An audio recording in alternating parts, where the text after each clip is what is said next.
Hi boys and girls, it's me, Mrs. Cirillo, and I'm going to read to you more from our book, The One and Only Ivan. The chapter that we are on page 34, is called Bob. I explain my plan to Bob. Ivan, he says, trust me on this one. The problem is not your appetite. He hops onto my chest and licks my chin, checking for leftovers. Bob is a stray, which means he does not have a permanent address. He is so speedy, so wily, that mall workers long ago gave up trying to catch him. Bob can sneak into cracks and crevices like a trapped rat. He lives well off the ends of hot dogs, and he pulls from the trash. For dessert, he laps up spilled lemonade and splattered ice cream cones. I've tried to share my food with Bob, but he is a picky eater and says he prefers to hunt for himself. Bob is tiny, wiry, and fast, like a barking squirrel. He is nut-colored and big-eared. His tail moves like weeds in the wind, spiraling, dancing. His tail makes me dizzy and confused. It has meanings within meanings, like human words. I am sad, it says. I am happy, it says. Beware. I may be tiny, but my teeth are sharp. Gorillas don't have any use for tails. Our feelings are uncomplicated. Our rumps are unadorned. Bob used to have 3 brothers and 2 sisters. Humans tossed them out of a truck onto the freeway when they were a few weeks old. Bob rolled into a ditch. The others did not. Here's a picture of Bob. So you can see he's kind of like a tiny, cute little dog. His first night on the highway, Bob slept in the icy mud of the ditch. When he woke, he was so cold that his legs would not bend for an hour. The next night, Bob slept under some dirty hay near the Big Top Mall garbage bins. The following night, Bob found a spot in the corner of my domain where the glass is broken. I dreamed that I'd eaten a furry donut, and when I woke in the dark, I discovered a tiny puppy snoring on top of my belly. It had been so long since I'd felt the comfort of another's warmth that I wasn't sure what to do. Not that I hadn't had visitors. Mac had been in my domain, of course, and many other keepers. I'd seen my share of rats as it passed, and the occasional wayward sparrow had fluttered in through a hole in my ceiling, but they never stayed long. I didn't move all night for fear of waking Bob. That's really interesting. I think that shows something very interesting about Ivan. He's very gentle. Wild. The next chapter on page 37. Once I asked Bob why he didn't want a home. Humans, I'd noticed, seemed to be irrationally fond of dogs, and I couldn't see why a puppy would be easier to cuddle with than, say, a gorilla. Everywhere is my home, Bob answered. I'm a wild beast, my friend, untamed and undaunted. I told Bob he could work in the shows like Snickers, the poodle who rides Stella. Bob said Snickers sleeps on a pink pillow in Mac's office. He said she eats foul-smelling meat from a can. He made a face. His lips curled, revealing tiny needles of teeth. Poodles, he said, are parasites. The next chapter on page 38 is called Picasso. Mac gives me a fresh crayon, a yellow one, and 10 pieces of paper. Time to earn your keep, Picasso, he mutters. I wonder who this Picasso is. Does he have a tire swing like me? Does he ever eat his crayons? I know I have lost my magic, so I try my very best. I clutch the crayon and think.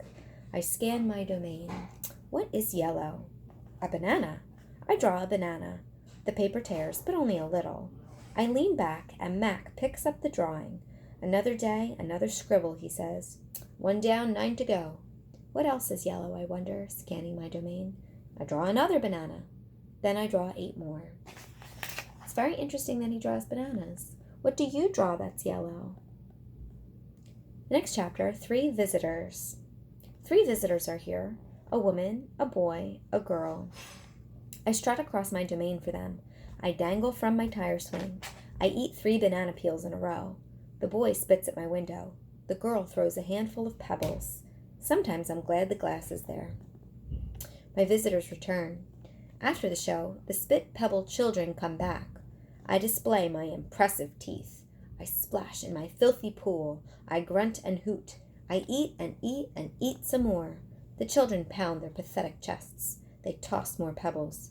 Slimy chimps, I mutter. I throw a me-ball at them. Sometimes I wish the glass was not there. Sorry. I'm sorry I called those children slimy chimps. My mother would be ashamed of me. It's a very short chapter. Julia. Like the spit pebble children, Julia is a child, but that, after all, is not her fault. While her father, George, cleans the mall each night, Julia sits by my domain. She could sit anywhere she wants, by the carousel, in the empty food court, on the bleachers coated in sawdust, but I am not bragging when I say that she always chooses to sit with me. I think it's because we both love to draw. Sarah, Julia's mother, used to help clean the mall, but when she got sick and grew pale and stooped, Sarah stopped coming. Every night Julia offers to help George, and every night he says firmly, "Homework, Julia. The floors will get dirty again." Homework, I have discovered, involves a sharp pencil and thick books and long sighs. I enjoy chewing pencils. I am sure I would excel at homework. Sometimes Julia dozes off, and sometimes she reads her books, but mostly she draws pictures and talks about her day. I don't know why people talk to me, but they often do. Perhaps it's because they think I can't understand them, or perhaps it's because I can't talk back. Julia likes science and art. She doesn't like Lila Burpee, who teases her because her clothes are old, and she does like Deshaun Williams, who teases her too, but in a nice way, and she would like to be a famous artist when she grows up. Sometimes Julia draws me. I am an elegant fellow in her pictures, with my silver back gleaming like moon on moss.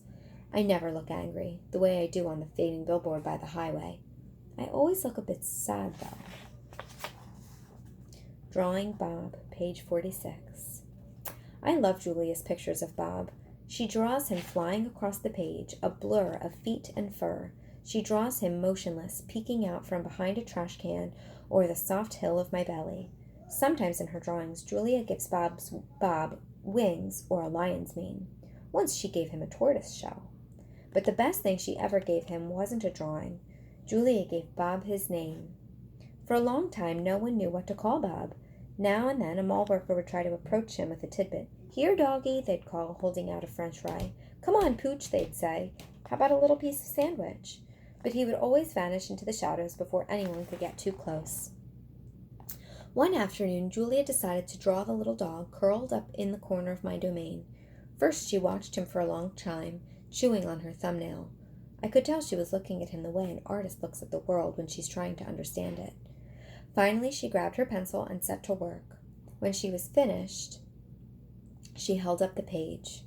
There he was, the tiny big-eared dog. He was smart and cunning, but his gaze was wistful.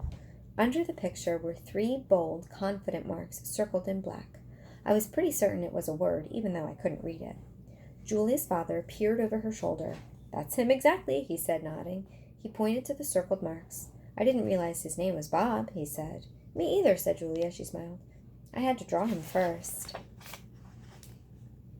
Bob and Julia. Bob will not let humans touch him. He says their scent upsets his digestion. But every now and then I see him sitting at Julia's feet. Her fingers move gently just behind his right ear. There's a picture of Julia and Bob.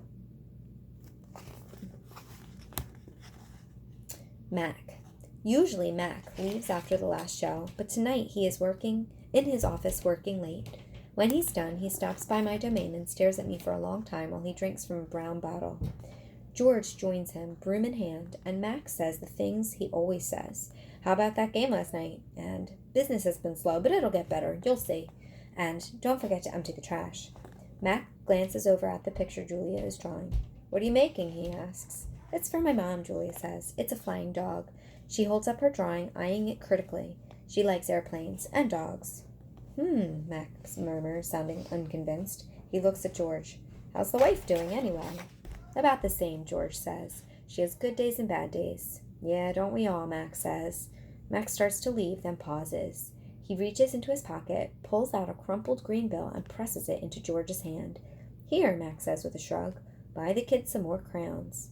Mac is already out the door before George can yell, "Thanks." That's it for today.